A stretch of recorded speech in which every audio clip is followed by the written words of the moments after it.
L'écoute de l'autre personne. Oui, parce qu'en n'écoutant pas, en plus, on peut passer à côté de certaines choses aussi. Plein de choses. Ouais. Bon, on peut faire de la divination, effectivement. On s'imagine que l'autre a cru que... Oui, voilà, Ouais, c'est ce qu'on disait tout à l'heure. Mariette, vous en pensez quoi, vous, de cette communication de bien ou mal communiquer? Ouais. Je pense que la grande difficulté dans la communication, ou en tout cas l'atout principal, c'est la confiance en soi. C'est-à-dire à partir du moment où je me connais et que j'ai une suffisante estime de moi, je peux parler à cœur ouvert sans être dans la peur de l'autre, dans la peur du jugement, dans la peur de l'emprise. Et que pour revenir à ce qu'on disait tout à l'heure sur la souffrance au travail, c'est que la peur est extrêmement présente. Et de ce fait, les gens se protègent. Et on se protège en écoutant mal, en disant peu, en disant à côté, de travers. Et puis voilà. Et puis il y a aussi, je pense, une société du paraître qui fait qu'on dit aussi ce que l'autre a envie d'entendre, qu'on préserve un certain nombre d'apparences. Parce que dire ce qu'on ressent vraiment...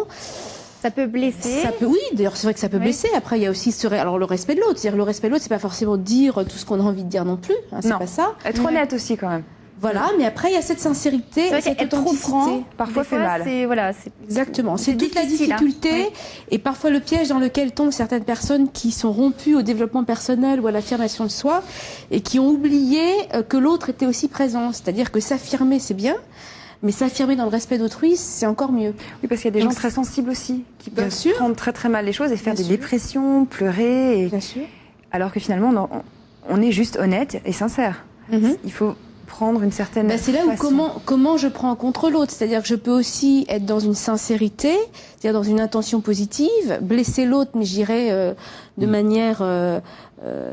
Enfin, je veux dire, c'est pas calculé, hein, c'est pas intentionnel. Exprès, oui. Voilà, la question, c'est comment je récupère le coup derrière. C'est-à-dire, est-ce que je sens que j'ai blessé l'autre est-ce que je peux m'exprimer sur les intentions qui peut-être ont été mal comprises? Peut-être que j'ai été maladroit dans ma manière de dire, à la fois dans les mots, dans le ton, dans le moment. Hein, vous parlez du contexte, c'est ça aussi. Il y a des contextes dans lesquels on peut dire, par exemple, il y a les personnes qui ont tendance comme ça à mettre le pied dans le plat, qui vont dire ces 4 vérités à quelqu'un en réunion, alors que la même chose dite dans le bureau entre 4 yeux n'a pas le même impact. Bien sûr, c'est vrai. Voilà. Oui, parce qu'on se retrouve toute seule avec la personne et là, il n'y a pas d'autres personnes autour. Alors, en plus, il y a la honte, il y a la frustration. L'image de soi, on prend un coup. Hein. Oui, il faut garder la face. L'image de soi est très importante. Et puis à l'inverse, il y a des gens qui vont justement dire les choses devant le public pour accroître l'impact et éventuellement mettre à mal l'interlocuteur. Qui vont jouer. Qui vont jouer de ça, voilà. Prise de pouvoir, oui. Voilà. Oui, c'est vrai, le pouvoir. Alors Mariette, alors vous avez écrit un livre, Faire soi-même son bilan que je représente. Professionnel. Voilà. Alors pourquoi avoir écrit ce livre? Alors pourquoi avoir écrit ce livre? Je pense que c'est lié à mon parcours. Moi, j'ai fait un bilan il y a 5 ans à peu près. Suite à un parcours, on va dire, assez linéaire, dans le sens où moi j'ai toujours voulu travailler dans l'accompagnement, dans l'apprentissage, c'est quelque chose qui m'a... Donc aider les autres un petit peu. Ouais, et pour moi, apprendre est quelque chose de fondamental. Je pense que tant qu'on est vivant et tant qu'on peut... Voilà, c'est apprendre quelque chose, voilà, et quelque chose qui pour moi en tout cas est central et qui a toujours été au cœur de ma pratique, quelle qu'elle soit. Et puis, il y a 5 ans, je me suis posé pas mal de questions, justement, sur est-ce que je suis faite pour ce métier? Est-ce que je suis vraiment utile aux personnes? Et donc, j'ai fait moi-même un bilan qui m'a permis de découvrir mes talents, de me rassurer sur certaines choses, de recadrer d'autres éléments de mon parcours et de mes compétences. Et j'ai souhaité, en fait, partager ça avec un large public. Parce qu'on disait tout à l'heure, c'est vrai que le coaching ou le bilan est pas forcément une démarche facile. Le bilan est pas encore toujours bien vu dans l'entreprise parce que soit c'est l'entreprise qui vous le propose et on se dit oula, on me met déjà un peu dehors, pourquoi me propose-t-on un bilan? Ou bien si le salarié demande un bilan, on se dit oula, il se sent plus bien où il est, donc c'est qu'il veut partir. Et puis il y a des personnes qui aussi n'ont pas forcément les moyens par elles-mêmes de s'offrir un bilan parce que ça coûte de l'argent, en temps très trivial, ça coûte de l'argent. Alors moi, je trouve que c'est intéressant, même si c'est pas la panacée, peut-être qu'on y reviendra, de donner au moins quelques éléments et quelques points de repère pour déjà faire un premier travail et commencer justement à s'interroger sur d'où je viens, où j'en suis et où j'ai envie d'aller. Oui, là, c'est même plus qu'un bilan, je dirais, professionnel, hein, parce que c'est vraiment, là, dans le livre, on voit, c'est un interrogatoire. Voilà, c'est un peu ça, parce que elle a pas tort, Élodie, hein, parce que c'est vrai qu'on détaille vraiment, voilà, notre âge, notre taille, etc., comment on est, ce qu'on a fait quand on était petit, enfin, vraiment, c'est des dessins quand on était petit. Voilà, nous, on s'est amusé avec les petits dessins, savoir ce qu'on était quand on était petit. Comment on s'imaginait. Voilà, comment on s'imaginait, et ce qu'on est devenu après. C'est vrai que je dirais que c'est même plus qu'un bilan professionnel. C'est vraiment un point sur soi, là. C'est vrai qu'il y a une dimension psychologique indéniable, mais bon, ça, on s'en fait pas. Je suis psychologue de formation. Oui, mais c'est bien, vous êtes les deux, alors. Sûr. C'est complémentaire. Donc, et puis, c'est vrai que je pense qu'on est aussi le fruit d'une histoire. Donc ça, c'est une conviction profonde. Je suis aussi très attachée à un principe de cohérence. Je pense que ce qui fait aussi que le plaisir est au rendez-vous, c'est qu'à un moment donné, on arrive à conjuguer quelque chose de l'ordre du passé, du présent et du futur. Oui, et que quand on est au diapason de soi, eh bien les choses se font beaucoup plus facilement, beaucoup plus aisément, et c'est se retrouver. Et pour se retrouver, eh bien ça suppose d'aller aussi chercher d'où on vient, et effectivement d'avoir cette démarche introspective. Alors, est-ce qu'on peut avoir, nécessaire. Lorsqu'on fait, vous le dites un petit peu dans le livre, quand on fait un bilan comme ça, on a souvent de la colère, de la tristesse, il y a pas mal, on a des émotions qui montent comme ça, parce qu'on finalement on se rend compte on en est où là à ce moment-là, quoi. Est-ce qu'il s'est passé avant et on ne sait pas encore ce qui va se passer après. Dans cette démarche, dans la mesure où on est dans quelque chose qui peut être de l'ordre d'un changement, on retrouve les étapes de deuil, c'est-à-dire que tout changement est quelque part, nous ramène en tout cas à traverser un certain nombre d'étapes qui nous renvoient à ce qu'on appelle le processus de deuil, à savoir que aller vers son objectif, c'est aussi accepter de lâcher une situation présente qui, d'une certaine manière, peut nous être confortable. Même s'il y a des choses qui tiraillent, c'est des fois plus facile de s'arranger avec une situation présente que de remettre en question et d'aller vers l'inconnu. Il y a effectivement parfois de la colère. Je pense à certaines personnes que j'ai pu accompagner et qui, par exemple, se retrouvent à un moment donné jetées de l'entreprise, vraiment. Pourquoi moi Donc on a la colère contre soi. Je suis nulle, je ne vaux rien, c'est pour ça que je suis partie. La colère contre l'entreprise. La colère contre des choix de vie qu'on a pu faire à un moment donné, et puis petit à petit ce processus qui nous fait passer par du déni, on veut pas reconnaître, on veut pas voir, de la colère, de la tristesse aussi, au moment où on accepte aussi de lâcher quelque chose du passé pour pouvoir justement se projeter avec sérénité et avec plaisir et joie vers l'objectif qu'on s'est donné. Et c'est vrai que des personnes au chômage, par exemple, ça peut leur être bénéfique. Finalement, de faire vraiment un point pour savoir, parce que c'est vrai que quand on se retrouve comme ça, on a perdu son emploi, on ne sait plus trop où on doit aller, ce qu'on doit faire, est-ce que c'est dans la bonne direction que j'étais partie et tout. Et là, c'est un vrai point pour peut-être se diriger ailleurs. Tout à fait. Mais parfois aussi, il y en a psychologiquement, quand ils sont au chômage, qui le perçoivent très très mal et qui font des dépressions. Ah oui, c'est sûr.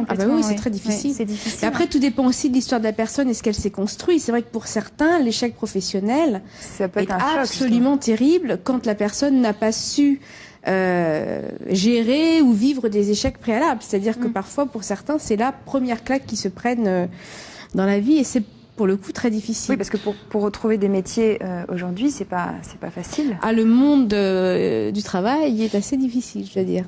C'est sûr que c'est pas simple, Et je crois que c'est pour cela qu'il faut très vite demander à se faire accompagner par un coach ou quelqu'un de ce type-là, avant de rentrer dans ce mode dépressif où ça devient beaucoup plus lourd après de se mettre en action et voire d'imaginer d'autres métiers ou d'autres fonctions. Oui, complètement. Oui. Puis il y a aussi un aspect parfois, j'ai pu rencontrer chez des gens qui occupaient une fonction relativement élevée dans une entreprise et qui, à la suite d'une fusion, restructuration quelconque, n'ont plus de travail. Il y a également toute la perte de leurs repères sociaux. Du jour au lendemain, ils n'ont plus la voiture de fonction, ils n'ont plus de secrétaire, ils n'ont plus de titre, ils n'ont plus d'amis. Enfin, toutes les relations qu'ils croyaient être amicales ont disparu, etc. Donc, non seulement, comme vous le disiez, il y a le fait, je n'ai plus de travail, donc c'est très mal vu par rapport à tout mon environnement familial, etc., dans lequel j'ai évolué. Mais en plus, tout ce qui faisait mes repères sont tombés. Et là, il y a aussi une reconstruction vraiment psychologique de la personne à refaire avant de pouvoir se dire maintenant on va se remettre dans une recherche d'emploi. Mais c'est vrai que c'est vraiment un vrai travail sur soi. C'est la question d'identité, c'est-à-dire comment la personne aussi s'est forgée son identité. Est-ce que c'est une identité principalement professionnelle? Et là pour le coup, sans ce métier ou sans ce poste, je n'existe pas. Ou en tout cas je ne suis rien à mes yeux.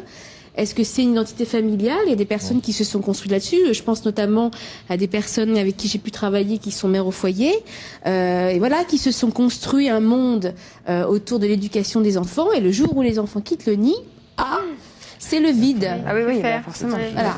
Voilà. Et ça, c'est très très difficile et très douloureux. Et là, par exemple, on est typiquement dans une population pour qui le coaching des ACO, je ne connais pas, bilan professionnel. Parce que bilan professionnel est quand même très marqué entreprise. Donc ça, ce sont des personnes, par exemple, pour qui je suis même pas sûre que la démarche est quelque chose à laquelle elles peuvent penser. Or, ça, voilà. Moi, j'ai des personnes aussi qui sont, je dirais, jeunes dans la tête et dans le corps, qui sont en partance, en retraite, mais encore vaillantes, et qui ont envie aussi de se dire, tiens, moi, je pense être encore... je peux être encore utile à la société, j'ai envie de faire quelque chose de ma retraite. Voilà, comment je peux conjuguer mes talents au service d'un projet plutôt que de rester dans ma maison entre mes quatre murs à végéter toute la journée. Voilà. Et à déprimer. C'est vrai. Et dans votre livre, d'ailleurs, vous tracez des types de caractères, si on peut dire ça comme ça: technicité, réflexion, imagination, coopération, action, méthode, avec vraiment pour chaque qualité personnelle nos compétences professionnelles, notre environnement, nos points de vigilance. Tout ça, ça nous fait prendre conscience finalement après de ce qu'on va être amené à faire, d'un métier aussi qu'on pourrait... Oui, on rejoint l'idée des talents, c'est-à-dire que ça permet de clarifier quelles peuvent être nos prédispositions, qui effectivement sont dans la facilité, dans le plaisir, et d'essayer d'éviter justement des impasses ou des écueils. C'est-à-dire plutôt que d'aller dans la difficulté, pourquoi ne pas aller là où ça peut être facile? Alors facile ne veut pas dire qu'il n'y a pas d'effort. Pour reprendre l'exemple de Picasso, il y a une anecdote que je raconte dans mes formations à la créativité. Ça se passait dans un café, et puis Picasso griffonnait sur la nappe en papier, et puis un passant passe juste à côté et lui dit: mais c'est extraordinaire, comment vous arrivez en quelques coups de crayon à esquisser comme ça un portrait. Il dit, vous savez, il y a 30 ans de boulot, quoi. C'est-à-dire que ce qu'on voit pas aussi, c'est que quelqu'un qui est talentueux ou de l'ordre du génie, il y a quand même tout un travail qui se fait en coulisses. Derrière, Mais oui, et que ce qu'on voit, c'est en général le bout du travail. Oui, parce qu'on peut avoir le talent, mais il va falloir le travailler. Le talent suffit pas. Le talent ne suffit pas. La prédisposition peut être un bon atout pour mettre le pied à l'étrier, mais derrière, il y a quand même du boulot, quoi. Pour faire et oui. Mais c'est vrai que ça peut aider au départ. Et pour faire justement ce bilan-là professionnel, est-ce qu'il faut quand même être bien dans sa tête?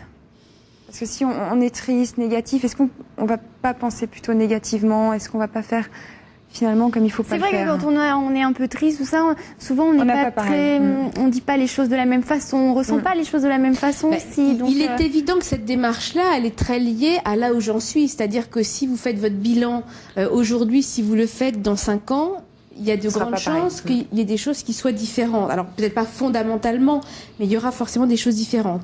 L'aspect négatif, je sais pas, dans la mesure où ça permet quand même aussi d'aller chercher des choses positives, de renouer avec l'estime de soi, de se redonner confiance. Donc je pense que, moi je sais que j'ai beaucoup de gens avec qui j'ai pu travailler qui m'ont dit c'est incroyable, je pensais pas avoir tout ça à ma disposition. Parce qu'il y a plein de choses qui sont là. C'est un peu comme le chercheur d'or, quoi. C'est-à-dire qu'il est là et puis il voit pas tout ce qui est présent à côté et dont il pourrait tirer profit. Donc je pense que ça peut être un bon stimulateur. Alors maintenant, effectivement, quelqu'un qui est dans une dépression au sens pathologique du terme, oui, là c'est vraiment l'extrême. mais je dirais que voilà, d'abord qu'il se fasse suivre. Oui, voilà, je pense qu'il y a une autre démarche d'un autre ordre qui est nécessaire de faire avant de pouvoir entreprendre un travail plus intellectuel, on va dire, plus rationnel et de l'ordre du projet. On n'en est pas là. Et les projets, justement, les projets, est-ce que c'est important pour s'épanouir pleinement dans notre vie d'en avoir? Moi, je pense que oui. Je pense que si on n'a pas de projet, c'est difficile. Oui, c'est un peu donner du sens à sa vie, quoi. Moi, je fonctionne comme ça. Si j'ai pas de projet quelque part, je suis une branche sèche. J'ai tendance à penser que les autres sont aussi dans ce cadre. Oui, je pense que c'est important d'avoir un projet. Alors après, les projets, ils sont différents pour chacun. Voilà, il y a des gens qui sont dans des grands projets, des gens qui sont dans des petits projets. Et là-dessus, je crois que tout projet est bon à prendre. Enfin, après, chacun voit midi à sa porte, mais oui, le projet, c'est quand même ce qui nous fait avancer dans la vie. C'est vrai que le projet, ça peut être donner un but, même chez soi, un repeint de sa cuisine. Exactement. Ça peut être vraiment. Je crois même que. Pardon. Je crois que quand vous. Alors, on commence avec vite, parce que c'est bientôt la fin de l'émission. Alors, notre vie, c'est un ensemble de projets. Je crois même qu'on ne peut pas vivre sans projet. C'est ce qui nous amène à être. C'est vivre de projets. Xavier. Ça sera pas la même chose, mais c'est pour rebondir sur le mot que vous avez employé qui est très fort et très important, c'est le sens. Quel sens je donne, aussi bien dans ma vie que dans l'ensemble des choses que je vais mettre en place. Et s'il n'y a pas de sens...